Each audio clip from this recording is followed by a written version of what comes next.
busto do venerável José de Anchieta. Os beneméritos irmãos Dom Elvésio e Dom Emanuel, da congregação salesiana, tiveram um fundamental papel ao erguer um busto de Anchieta, de Jesus, apóstolo fiel.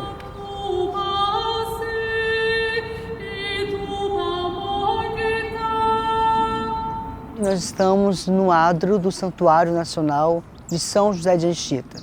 O monumento do busto de São José de Anchieta está localizado no ponto estratégico e principal, aonde que surgiu a história do município. Está localizado na Praça do Santuário Nacional de São José de Anchieta. E naquele tempo, aqui foi a missão da Companhia de Jesus, a missão de Nossa Senhora da Assunção, da aldeia de Heritiba. Heritiba, que em Tupi-Guarani significa lugar de muitas ostras.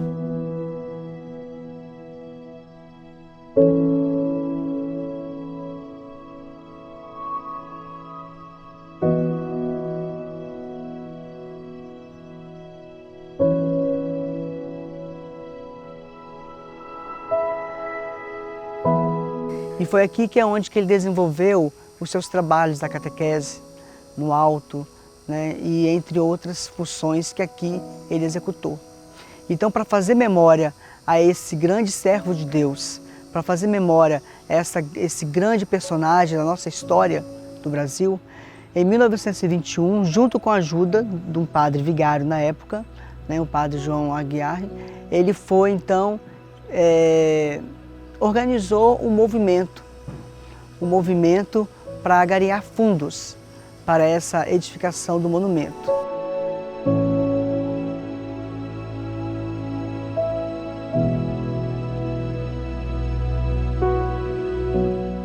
E esse fundo, esse movimento, teve como a peça principal um arcebispo e um bispo, nascido aqui de Anchieta, que foi Dom Elvésio Gomes de Oliveira e Dom Emanuel Gomes de Oliveira. Então, no ano de 1921, Emanuel Gomes de Oliveira e Dom Elvésio Gomes de Oliveira vai estar trazendo, então, a primeira romaria para visitar o quarto onde morreu São José de Anchieta. Passava-se a ser, então, a primeira romaria voltada para essa devoção do venerável Padre José de Anchieta, que ainda não era beato. E aí, então, com esses recursos financeiros adquiridos, foi, então, no ano de 1922, edificado, construído esse busto de São José de Anchieta, pela ação de Dom Elvésio Gomes de Oliveira e Dom Emanuel Gomes de Oliveira, dois irmãos anchietanos, nascido aqui, um arcebispo de Mariana e o outro em Goiás.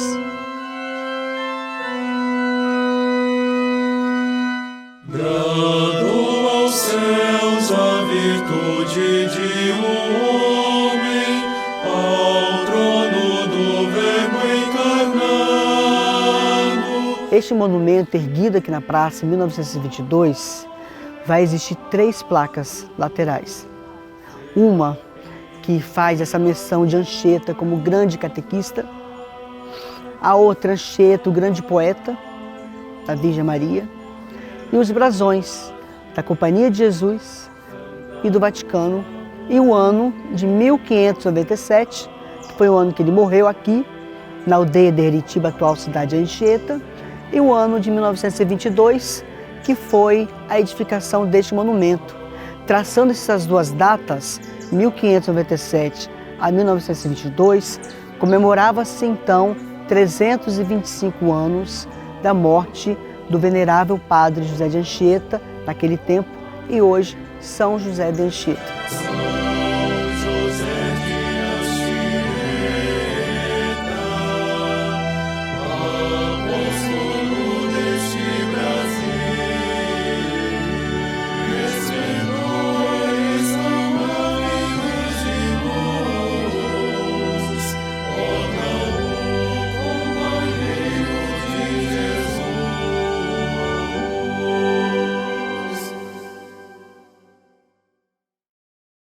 Ô professor, Você é o pé de rosa e as crianças são a...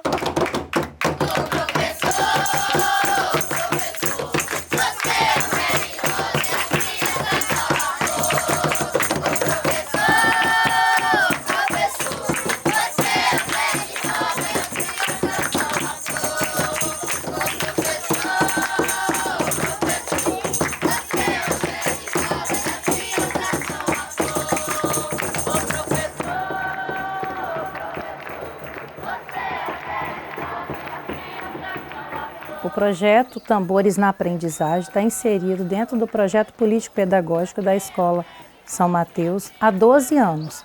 É um projeto que visa levar cultura e educação às comunidades em torno da nossa escola, valorizando sempre a cultura local aonde a nossa comunidade, a nossa escola está inserida, que é aqui na comunidade de São Mateus, a cultura forte do jongo presente aqui na comunidade. Seu Valente falou, que aqui em São Mateus é a terra do tambor. Seu Valente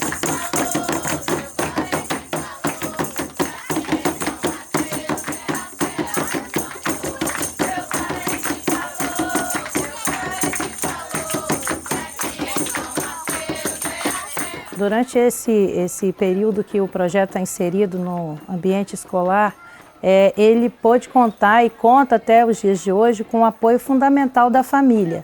No início do ano letivo, nós enviamos aos pais e aos familiares um informe solicitando a autorização da família para que o filho participe efetivamente do projeto. Então nós temos aqui em nossa escola 99% da participação e aceitação das famílias com esse projeto aqui inserido.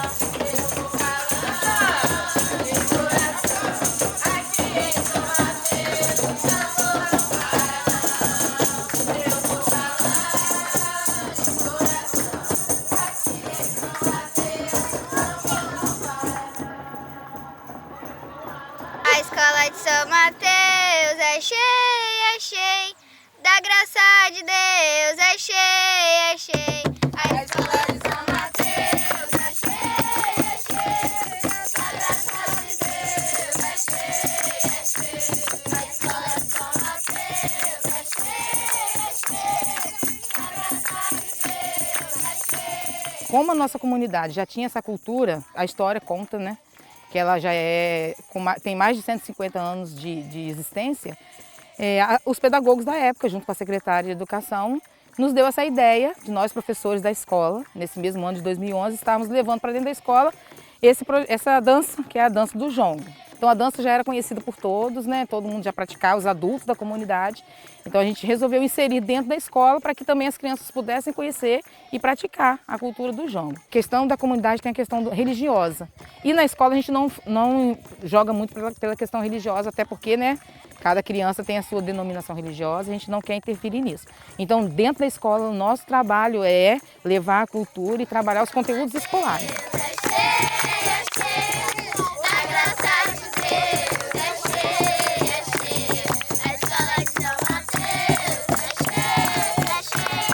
A dança é o jongo, né? Uma dança, né, que foi trazida, realizada no Brasil desde a época da escravidão, em que os negros dançavam para expressar toda, né, sua alegria e às vezes tristezas. Então, como a nossa comunidade é formada em sua grande maioria por negros, então essa cultura veio para cá. Desde muito tempo atrás, com o mestre Valentim, que é a nossa referência enquanto pessoa da cultura da nossa comunidade, é o mestre Valentim, os avós dele, os bisavós, ele é que trouxe para a gente essa herança. E hoje nós temos o mestre Renélio que continua, né, porque o mestre Valentim já veio a falecer.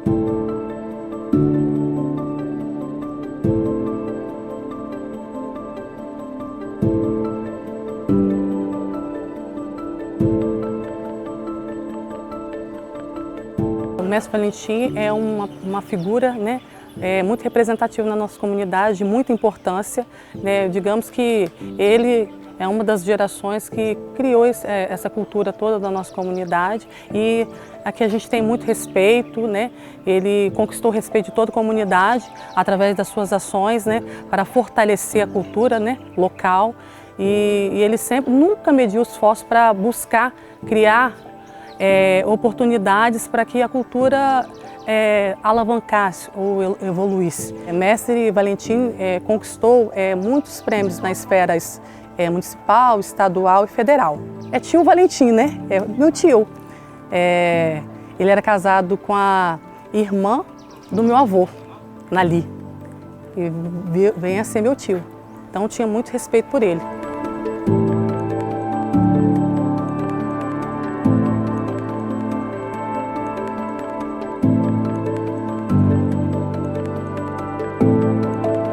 Mestre Valentim deixou muita cultura em nossa comunidade e aí, através das suas ações, todo o seu fortalecimento para buscar a sua identidade cultural do seu povo, ele nos deixou muita sabedoria e aí deixou um povo que luta por sua cultura, por sua história.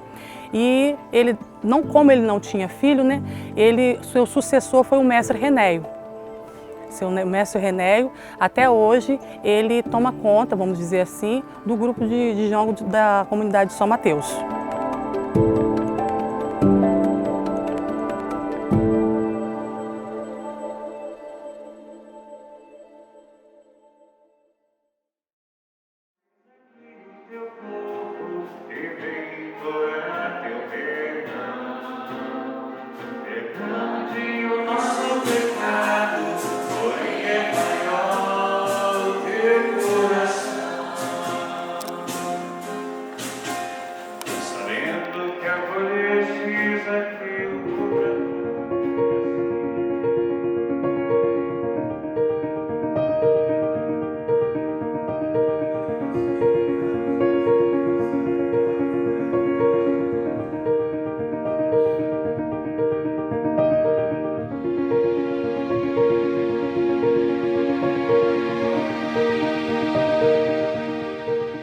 Sou nascido numa família assim, muito católica e atuante na comunidade, nos movimentos, e todas as mudanças que acontecem a gente acaba participando também. Eu desde criança acompanhava meus pais nas celebrações do domingo principalmente, mas a gente também via as participações do meu pai, da minha mãe, dos meus irmãos mais velhos, naquilo que a comunidade promovia.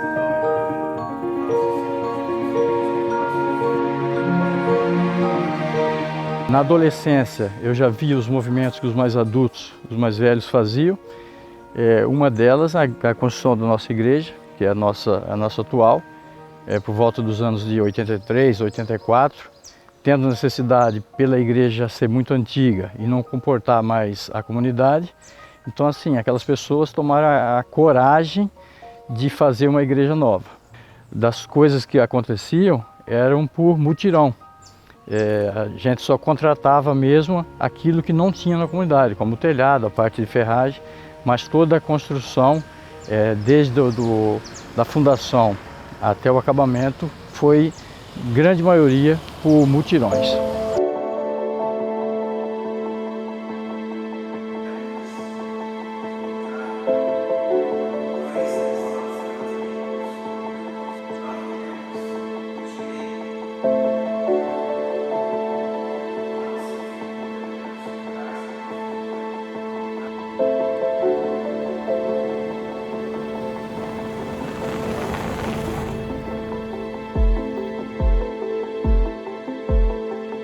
O distrito de Alto Pongal nasceu de uma pequena vila, a chamada Vila do Alto Pongal, que surgiu com a subida dos imigrantes italianos que vieram pela Serra dos Dois Irmãos, do então segundo território, e fixaram-se na parte alta da comunidade. Quando estava lá em cima, ainda no início da vila, foi formada uma pequena igreja, uma capela feita em madeira e coberta com tabuinhas e palhas, cujo o padroeiro era Santo Antônio, doado pelo imigrante Giuseppe Libardi, chamado por nós aqui de Beppe.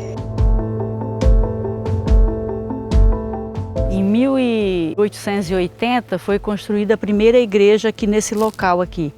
Os imigrantes chegaram aqui, né, que vieram lá do segundo território, e construíram a igreja de estuque aqui. A cobertura era, na época falava tabuinha, né? O padroeiro era Santo Antônio. Então os imigrantes eles moravam aqui mais ou menos aqui por perto, e alguns lá perto da igreja que hoje, a igreja atual.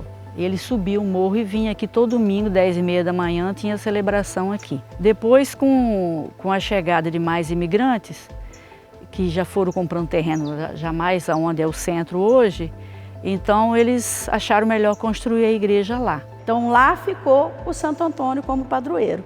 E a comunidade ficou lá até aproximadamente o início dos anos de 1910 a 1912, quando começou a descer. Com a demanda de famílias aqui, construiu-se uma nova igreja. Aí foi uma confusão danada, né, que o povo já estava acostumado aqui. Mas aí o padre chegou e falou, então vamos fazer uma votação. Aí fez a votação, aí o pessoal lá de baixo ganharam, né? Então foi fechada essa aqui, né, a igreja foi fechada e construída outra lá de estuque lá. Quando foram buscar a imagem de Santo Antônio, a original que lá se encontrava, havia uma surucucu, uma cobra de tamanho descomunal enrolado no pescoço de Santo Antônio. Essa cobra teve que ser exterminada para que o santo fosse retirado e chegou a ficar aqui na igreja, mas não no ponto principal. Depois foi a confusão porque eles queriam tirar o Santo Antônio e colocar o padroeiro Sagrado Coração de Jesus. Aí mais uma vez foi feita a votação, aí ganhou, né, o Sagrado Coração de Jesus.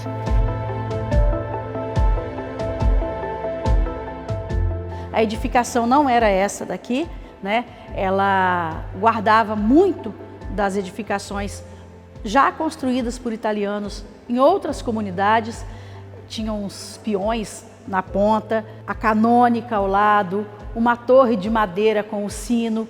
Os anjos que hoje se encontram aqui na Capela do Santíssimo são os mesmos que ornamentavam o altar principal da nossa igreja na década de 40, início dos anos 70, eles ainda faziam parte. Como que a gente sabe disso? Através das fotografias, de registros de casamento, a gente sempre via essas imagens, então foi aonde que a gente chegou no consenso, eles são originais. Então hoje são as relíquias daquela primeira igreja que nós temos oficialmente dentro da igreja, ainda são esses anjos.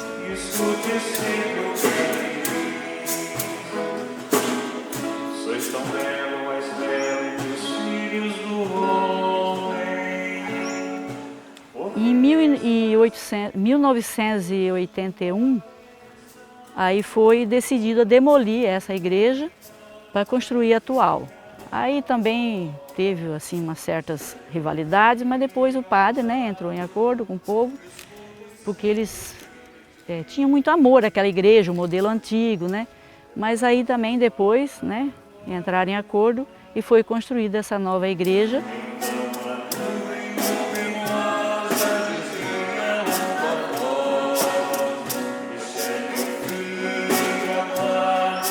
Que na verdade é uma alegria a gente falar da nossa religião, porque é o que sempre, a oração e a religião é o que sempre deu força às nossas famílias até hoje.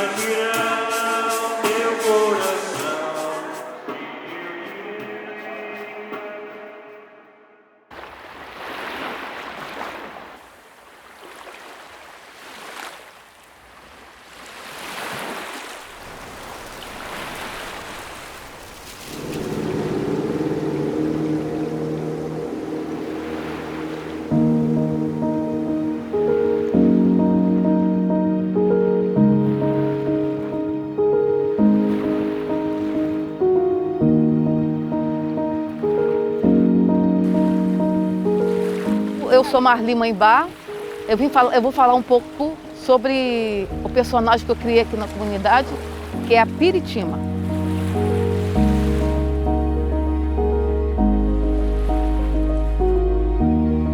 A Piritima surgiu através da festa do Baiacu, que eu faço aqui, o Arraiá do Baiacu, fui intrometido do Tatuí, assumida a Piritima, onde uma pessoa da comunidade se veste Piritima e as outras fazem um bolão para ver quem acerta. Eles pagam dinheiro, gente. O dinheiro não fica para mim, não. Fica para quem acerta, ou então, se não acertar, fica tudo para o personagem, que é a pessoa que se veste de Piritima. Por que eu criei esse personagem? Porque na Lagoa, antigamente, tinha muita Piritima. Eu, desde os 7 anos de idade, que eu pescava com a minha querida avó, Dona Edília. Odília, mais conhecido como Edília. Então eu ia pescar com ela e nós pegávamos bastante Piritima. O nome da Piritima é Carapicu. Eu não sei quem foi que deu o nome de Piritima. Piritima não existe. O nome científico da Piritima é Carapicu. Antigamente, a lagoa tinha contato com o mar. Furava, né, a lagoa para renovar a água, né, para dar oxigênio à lagoa. E agora, devido ao asfalto, né, não tem mais isso, gente. Não tem mais o contato com o mar. Em tempo, eu não sei se era em ano, mas eu acho que tinha, não sei se era em 2 em 2 anos ou 3 em 3 anos, os próprios moradores do bairro furavam a lagoa. Aí vazava a água quase toda para o mar, quase toda. Aí renovava, né? Com isso, entrava muito peixe, não é só Piritima não. Vinha robala, tainha, vários peixes vinham desovar na lagoa.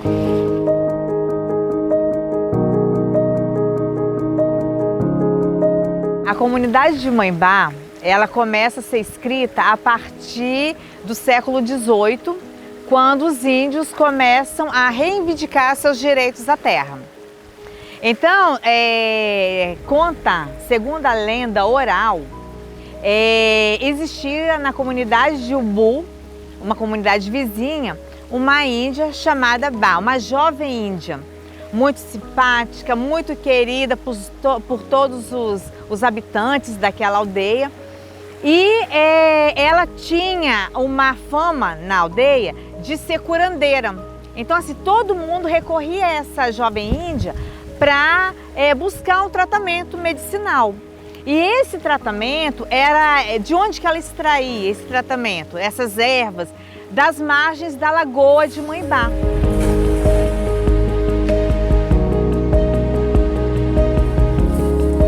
A lenda conta que, certa vez, um menininho de 12 anos foi possuído por um espírito maligno. E essa índia, Abá, essa jovem índia, ela foi convidada a retirar esse espírito. Ela veio, ela teve sucesso na retirada do espírito. No entanto, esse espírito maligno saiu do jovem e entrou nela. Ela ficou possuída por esse espírito. Ela começou a agonizar, ela pegou uma canoa que tinha ali e foi para o centro da lagoa e morre afogada. Então os índios tiram o corpo da índia da lagoa e cremam, fazem o ritual, né, de cremação, e as cinzas são jogadas na lagoa. A partir desse evento, a Lagoa de Moimbá, ela passa a ser a lagoa mais abundante em peixes da região. E hoje a comunidade de Moimbá é uma comunidade grande, né? Como pode ser vista. Então, mas a origem é dessa lenda dos índios tupiniquins.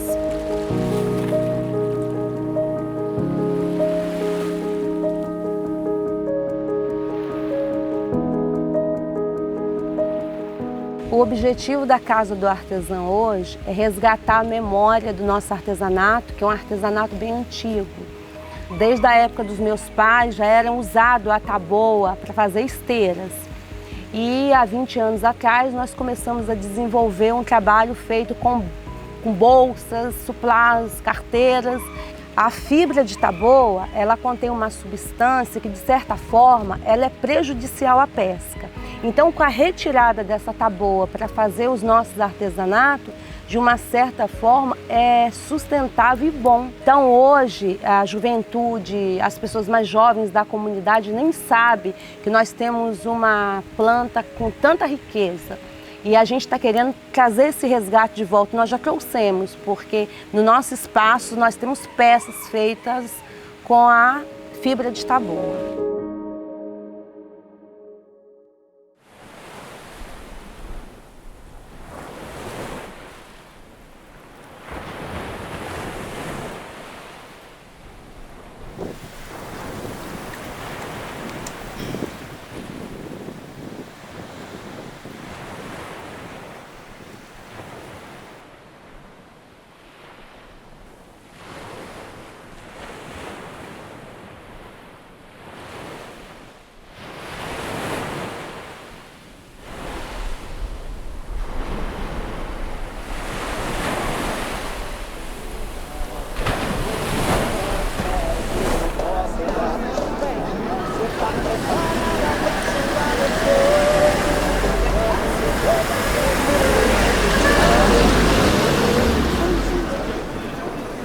tempo que o senhor mora aqui na comunidade? Na comunidade, há 87 anos. Meus pais moraram aqui, me tiveram aqui, vamos dizer assim, minha mãe. Aí eu cresci aqui, com 15 anos eu fui trabalhar em Vitória, numa farmácia. Depois saí, fui pescar. E aí me aposentei, pesquei mais um pouco, aí fiquei na boa vida.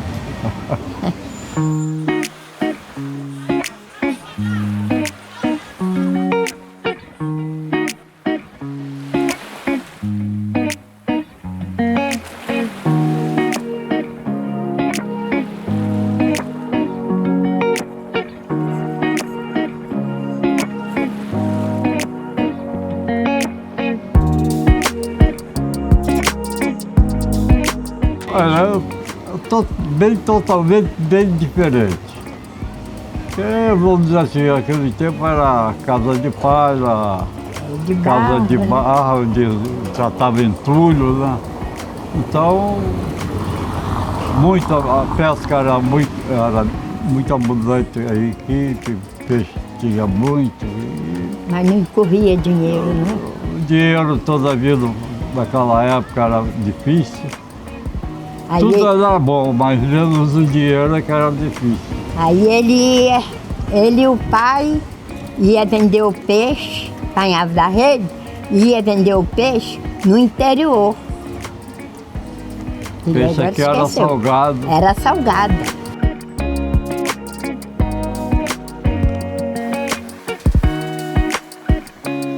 O processo era a rede e a linha. Porque eles iam pescar, chegava à tarde, da noite, para a gente fazer o alimento, comprar as coisas para comer. Não tinha dinheiro, né? Tinha muito peixe, mas peixe, mas o consumo, vamos dizer, todo mundo vivia da pesca, então o consumo aqui naquela época... Não vendia aqui. Então saía sempre para o interior para trocar por farinha, ou por barro, rapadura, que naquele tempo era rapadura para fazer café. Aqui a vida do pescador era isso. Naquela época a gente era pobre. Hoje a gente não é rico, mas a vez daquele tempo era muito pobre, né? Era bom. Aquele tempo era bom também. Hoje as coisas estão mais fáceis, né? Mas tá bom, graças a Deus.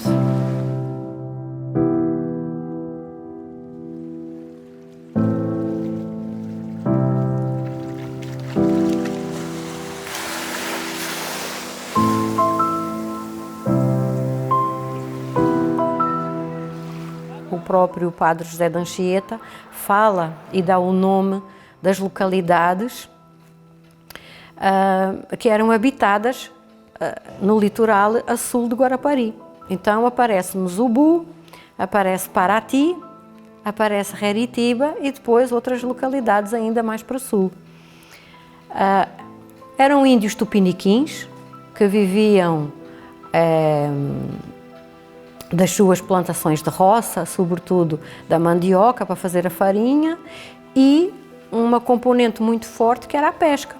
E com certeza também com algumas qualidades naturais para a criação de peixe dentro de água, né? Uma espécie de piscicultura, porque depois, com a chegada dos jesuítas, eles ficaram também responsáveis por toda aquela região e ensinaram técnicas de pesca que os índios não tinham, como por exemplo a utilização do anzol. Então, progressivamente, toda aquela região entre Ubu e Paraty passou a ser uma área extremamente importante para a captura de peixes. E sabemos da existência de criatórios e de armações de pesca que também lá existiam, porque elas aparecem designadas nesses documentos como quintas do mar. No Brasil não se utiliza muito a expressão quinta. Quinta é uma expressão portuguesa e ela designa tipo assim, uma chácara maior ou um sítio. Só que não é de nada que se produza em terra, porque eles dizem quintas de mar. Então significa que ali havia criatórios de peixes.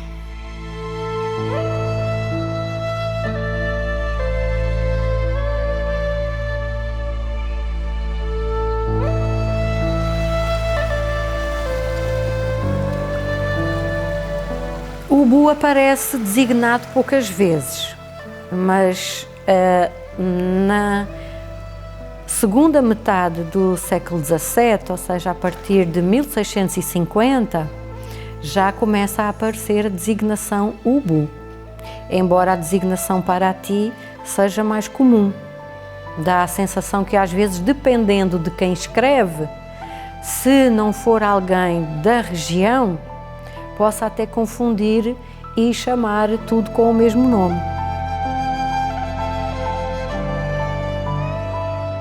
O padre José de Anchieta criou um alto de propósito para a entronização da chegada da imagem de Nossa Senhora da Assunção. Uma imagem muito bela, em madeira, vinda de Portugal, e ele criou uma peça de teatro no ano de 1590.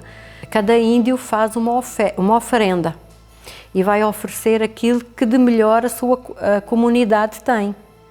E os índios ali do Ubu e, portanto, aquele pedacinho de terra até Paraty, o que é que eles vão oferecer a Nossa Senhora? Vão oferecer ostras, siri, meros, xaréus, garopas, né? E outros peixes, olhos de boi, tudo peixes de muito boa qualidade.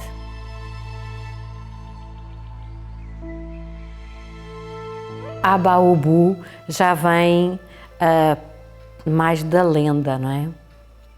De que, na verdade, Aba-Ubu está muito ligado à passagem do féretro, né? Com o corpo de São José de Anchieta a caminho de Vitória para ser sepultado lá. O nome Ubu eu aprendi que foi essa queda, os índios trazendo o padre, ele caiu, dizem que traduzindo o Ubu caiu, ou caiu é Ubu, uma coisa assim. Não significa que o corpo caiu ou que eles o deixaram cair, mas ele foi colocado no chão, depositado no chão, né, para que as pessoas dali, os moradores, pudessem fazer também a sua homenagem. E depois, daí, seguindo até Vitória.